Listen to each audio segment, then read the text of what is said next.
চলে আসলাম cherry beach. Cherry beach যেটি টরন্টোতেই এর অবস্থান। চেরি বিচ সার্চ করলেই দেখতে পাবেন এই সুন্দর দৃষ্টিনন্দন জায়গাটি। আসলে এই জায়গাটি আমার ঘর থেকে বেশি দূরে নয়, ধরেন 7-8 কিলোমিটার। বাট এই যে সুন্দর জায়গা, এটা আগে জানা ছিল না। আজকে এই জায়গা সম্বন্ধে জেনেছি এবং আজকেই এই জায়গায় চলে আসলাম। অত্যন্ত সুন্দর চেরি বিচ। এই বিচের এই এরিয়াটি যদিও আপনারা দেখতে পাচ্ছেন এই দিক দিয়ে খুব বেশি এই জায়গাটিতে পর্যটকদের জন্য খুব বেশি বিচরণের জায়গা নয়। বাট তারপরেও মানুষজন যে যার মতো করে আনন্দ করছে, অনেকেই আসছেন। বাট আজকে ওয়েদার খুব একটি ভালো নয়, একটু ঠান্ডা অনুভূত হচ্ছে, শীতল হাওয়া। আর এমনিতেই সাগরের পাড়ে বা লেকের পাড়ে গেলে এমনিতেই ঠান্ডা লাগে। আমার কাছে অন্যরকম একটি সুন্দর একটি জায়গা মনে হয়েছে, যেমন একটি সুন্দর জায়গা। আমি এসে এই জায়গাটি উপভোগ করলাম, কারণ জায়গাটি যে কেউ আসতে পারেন। যদি গুগলে সার্চ করেন তাহলে চেরি বিচ এই জায়গাটির অবস্থান দেখতে পাবেন। এবং এখানে আসলে ক্ষণিকের জন্য আপনি হারিয়ে যাবেন। আপনাকে নিজেকে অনেক আনন্দের একটি জায়গায় নিয়ে যাবেন, কারণ এই যে সুন্দর এই যে পানি তরঙ্গ ঢেউ ভেসে আসছে, অনেক সুন্দর লাগছে। এই যে ছোটো ছোটো বোট, এগুলো ভাড়া করে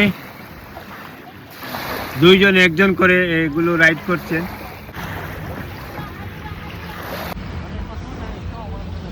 এটি অন্যরকম এক সুন্দর একটি জায়গা, নিরিবিলি পরিবেশ, ভালোই লাগছে।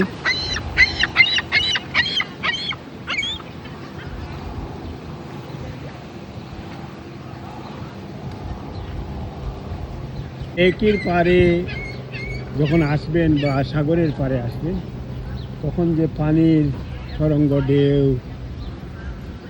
সেটি যখন বয়ে যায়, তখন এমনিতেই ঠান্ডা লাগে। এই ঠান্ডাটি আমারও লাগছে। যে কেউ এই জায়গায় আসতে পারেন, চেরি বিচ এই জায়গাটি উপভোগ করতে পারেন।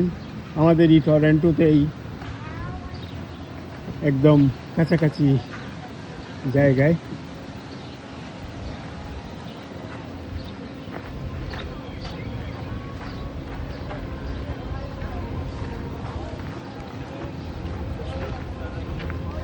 সহজেই আপনারা গুগলে সার্চ করলে এই জায়গায় চলে আসতে পারবেন। এই যে চেরি বিচ, এই যে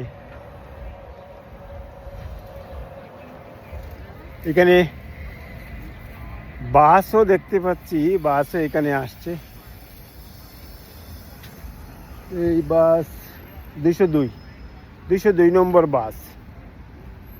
এটা 202 নম্বর বাস কোন জায়গা থেকে আসে সেটা হয়তো গুগলে সার্চ করলে পাবেন, আসতে পারবেন। এটাই এতক্ষণ আপনাদের সামনে আমি এই চেরি বিচের এই জায়গাটি আপনাদের সামনে তুলে ধরলাম। যারা ভ্রমণে আসি তারা এই সামারে চলে আসুন চেরি বিচে। চেরি বিচের সৌন্দর্য উপভোগ করুন। সবাই ভালো থাকুন, সুস্থ থাকুন। আরও কোনো সুন্দর জায়গা যখন চোখের সামনে ভেসে উঠবে আপনাদের সামনে তুলে ধরব। খুদা হাফিজ, আসসালামু আলাইকুম।